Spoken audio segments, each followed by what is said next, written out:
Meanwhile, the government says China has not broken international law as they carried out a second live fire drill in the Tasman Sea, but the Australian leadership has made it known that they would have liked more notice of the drills.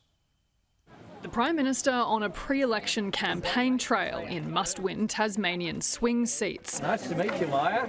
But in waters east of the Apple Isle, Chinese ships in the Tasman threatening to upset the Pacific.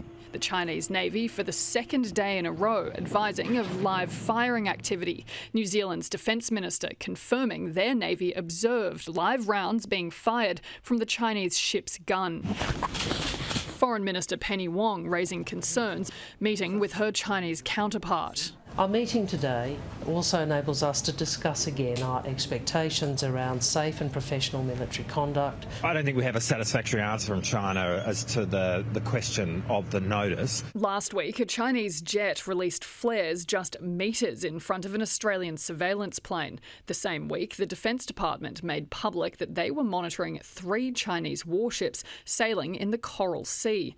Those ships made their way down the east coast, forcing the diversion of passenger planes mid-flight after radio warnings live fire drills would be conducted in the Tasman Sea. Mild and diplomatic rebukes by the Australian government whenever one of these incidents happen is not deterring the Chinese from doing it again and again and again.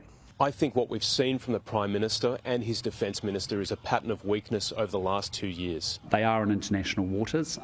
They are completely within the bounds of international law. Our own Prime Minister knocking back suggestions the government should impose any stronger rebukes like restrictions on trade. You do know that most of the trade goes from here to there, not the other way around. New details of a deal struck between China and the Cook Islands to build more ports and ships, reinforcing that our biggest trading partner continues to be our biggest security challenge.